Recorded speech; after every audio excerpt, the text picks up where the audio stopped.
Good morning, students. Today we will continue the current topic, that is softwares. Today we will discuss about application software. We have already discussed the system softwares, operating system and language processor. Now we have discussed about application softwares. So these softwares, what is application software? We have already discussed the softwares about daily uses, that is the software which is fulfill the requirement of our daily requirements. These are called application softwares. So these softwares are daily requirement, जो भी हमारी daily needs होती हैं ये उसको fulfil करते हैं. तो इसके अंदर अगर हम देखें तो there will be two types. One is general purpose operation softwares and specific purpose application softwares. And what is general purpose? General purpose are these are the ready to use software for daily use purpose. Ready to use software means the software which is available in the market or available in the internet to download, and which the software as per your requirement you can download and use it. You cannot modify this software according to your requirement, like this facility is not required तो आप उसे remove कर दें, और if you want to add some extra facility that is not possible in this type of software. जैसे आप movie देखते हैं, ठीक है, आप मूवी के लिए आपने कोई सॉफ्टवेयर डाउनलोड कर लिया, आप ऑडियो सुनना चाहते हैं, म्यूज़िक सुनना चाहते हैं, आपने कोई सॉफ्टवेयर आपने डाउनलोड कर लिया, तो वो जैसे सॉफ्टवेयर हैं वैसे ही आपको यूज़ करने पड़ेंगे, आप उसमें मॉडिफिकेशन नहीं कर सकते. तो उसके एग्जांपल्स हैं वर्ड प्रोसेसर में, जैसे आप MS ऑफिस यूज़ कर रहे हैं, ठीक है, टाइपिंग के लिए, या पावर पॉइंट आप देख रहे हैं, तो उसमें जो फैसिलिटी है आप वही यूज़ कर सकते हैं. उसके अलावा आप कुछ यूज़ नहीं कर सकते. आप ट्विटर कर रहे हैं, ठीक है, फेसबुक कर रहे हैं या व्हाट्सअप कर रहे हैं, तो ये दीज आर द सॉफ्टवेयर और एग्जाम्पल ऑफ जनरल पर्पज़ और स्पेसिफिक एप्लीकेशन सॉफ्टवेयर, ठीक है. तो और अब अगर हम देखें तो specific purpose software, this is look like a customise. अगर आप मार्केट में जा रहे हैं तो यू हैव अगर आपको अपने कपड़े सिलवाने हैं, यू हैव टू, तो जो रेडीमेड कपड़े हैं वो आपको समझ में नहीं आ रहे, अच्छे नहीं लग रहे हैं, वो जनरल पर्पज़ की तरह हैं, जैसे हैं मार्केट में अवेलेबल है, आप उसको वो कह नहीं सकते कि इसको ढीला कर दो, लूज़ कर दो, दैट इज़ नॉट पॉसिबल. अगर आपको अपनी फिटिंग के हिसाब से कपड़े चाहिए तो यू हैव टू कि आप कपड़ा परचेज़ करेंगे और टेलर के पास जाकर फिटिंग कराएंगे. दैट इज़ आप अपने हिसाब से उसके अकॉर्डिंग टू मॉडिफिकेशन जैसा आप चाहें वैसे उसको सिलवा सकते हैं. तो सेम अगर एग्जांपल यहाँ देखें तो यहाँ पर भी अगर आपको सॉफ्टवेयर ऐसा चाहिए जो आपके लिए स्पेसिफिक हो, और आप ये भी चाहते हैं कि जैसा मेरा सॉफ्टवेयर है वैसा किसी और को ना मिले, तो वो अंदर स्पेसिफिक पर्पज़ आएंगे. जैसे आप पेरोल बनाएंगे, hotel management, hospital management, stock management, तो ये जो कंपनियाँ होती हैं, होटल मैनेजमेंट है, वो सॉफ्टवेयर अपने लिए बनवाता है, तो स्पेसिफिक सॉफ्टवेयर होटल के लिए ही वो डेवलप किया जाता है. उसी होटल की जो रिक्वायरमेंट है उसके अकॉर्डिंग उसको बनाया जाता है, उसी के अंदर उसकी फैसिलिटीज़ दी जाती हैं, रिपोर्ट जनरेशन दी जाती है, जो दूसरे होटल के लिए शायद एप्लीकेबल ना हो. These are the specific. तो इसको इसलिए बोलते हैं software which are design for specific task, वो स्पेसिफिक है. हॉस्पिटल मैनेजमेंट है, एक हॉस्पिटल ने अपने लिए बनवाया. एयरलाइंस हैं, ठीक है, तो डिफरेंट टाइम्स की जो एयरलाइंस हैं वो अपना सॉफ्टवेयर बनवाती हैं. रेलवे का अपना सॉफ्टवेयर है जो शायद कहीं और यूज़ नहीं होता. These are the softwares which is use to different types of companies and organisation. These are called application software, ठीक है. तो ऐसे सॉफ्टवेयर को हम यूज़ कर सकते हैं. अगर आपको बनवाना है तो you can contact the developers and create software according to your requirement. और जनरल पर्पज़ में जो एग्जांपल्स आते हैं, जैसे आपका वर्ड प्रोसेसिंग है, इसमें आप टाइपिंग वगैरह कर सकते हैं, टाइपिंग को चेंज कर सकते हैं, ठीक है. और इसके अलावा इलेक्ट्रॉनिक स्प्रेडशीट, जो आपकी एक्सेल शीट्स होती हैं, वो भी आप कर सकते हैं, जिसमें आप एक्सेल में बनाते हैं, ठीक है. और इसके अलावा आपके पास ग्राफिक और मल्टीमीडिया के लिए होते हैं, ड्राइंग करना चाहते हैं आप, फोटोशॉप, पेंट शॉप वगैरह, ठीक है।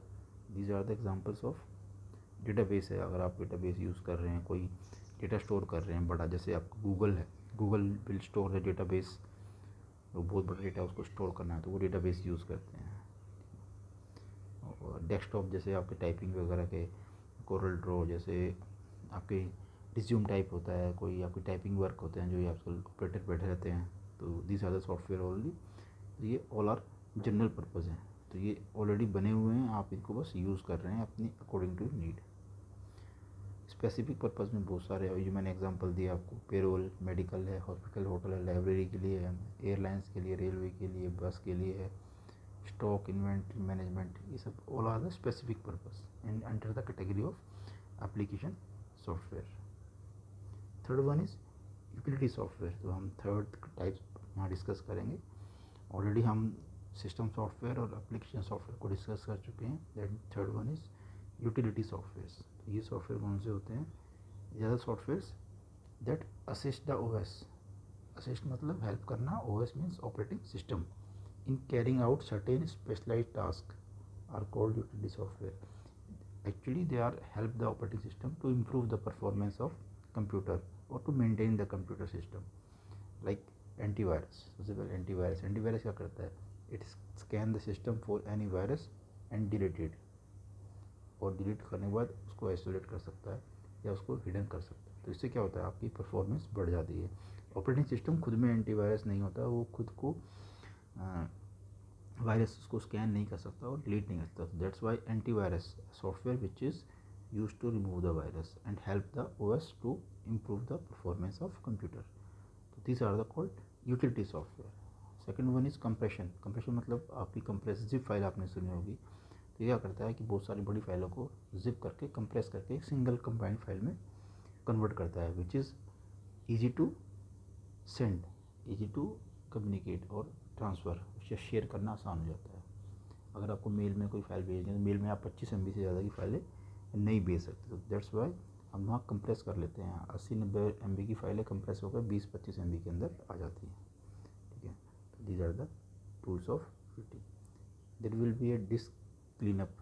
डिस्क क्लीनअप क्या करता है? It will remove the temporary file, cookies file, junk file जितनी भी होती हैं वो सबको ये क्लीन कर देता है आपके कंप्यूटर से। तो इस तरह से कंप्यूटर की परफॉर्मेंस बढ़ जाती है। डिस्क डिफ्रेगमेंटर होता है। एक्चुअली में जब हम कोई भी फाइल हार्ड डिस्क में स्टोर करते हैं, मूवी, सॉन्ग्स, कोई भी डेटा आपका पिक्स, तो होता क्या है कि वो वहाँ स्टोर होती है जहाँ पर सबसे ज़्यादा स्पेस अवेलेबल होता है। तो जहाँ पर भी इसको स्पेस अवेलेबल मिलता है, ज़्यादा स्पेस, अपने से ज़्यादा स्पेस ज़्यादा मिलता है, बहुत बड़ा स्पेस, वो वहाँ जाके स्टोर हो जाते हैं। तो इस तरह से जगह जगह आपका डेटा स्टोर हो जाता है हार्ड डिस्क में।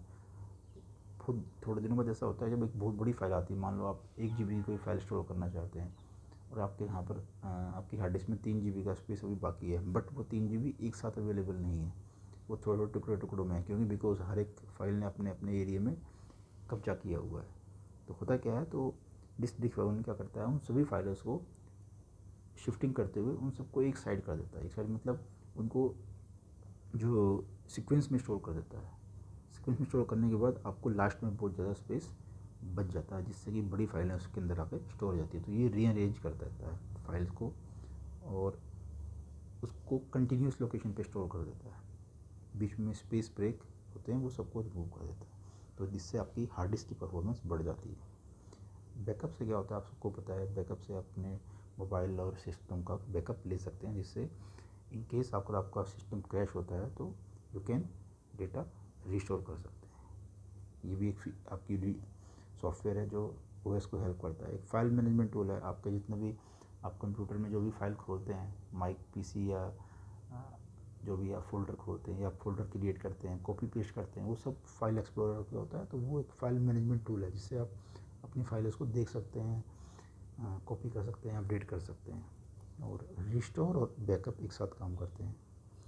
बैकअप होने के बाद ही रिस्टोर काम करता है। जब आपने कोई बैकअप लिया हुआ और आपका सिस्टम क्रैश हो गया तो restore will help you to जो आपने आपकी फाइल्स को वापस लेके आता है। These are the some utility softwares which is used in computer system. तो these are the topics for आपका ये टॉपिक ख़त्म होता है। इसके अंदर हमने सॉफ्टवेयर के बारे में, डिफरेंट चीज़ों के बारे में हमने डिस्कस किया। हमने यहाँ पर आपके पास सॉफ्टवेयर क्या होता है, ऑपरेटिंग सिस्टम क्या होता है, what is language processor, then working of operating system, then types of operating system we have discussed. ये आपके लैंग्वेज प्रोसेसर हैं, कंपाइलर, इंटरप्रेटर और assemblers. Then we have compare interpreter and compiler. Then types of application softwares, different types of specific or general purpose softwares. Then we have discussed all the examples of specific utility software, different type of utility software we have discussed. Now you have to prepare the notes of all the chapters and prepare question on your own and write down in your notebook. Whenever asked, we have to scan it and send to me. Any problem, call to me. Thank you. Have a nice day.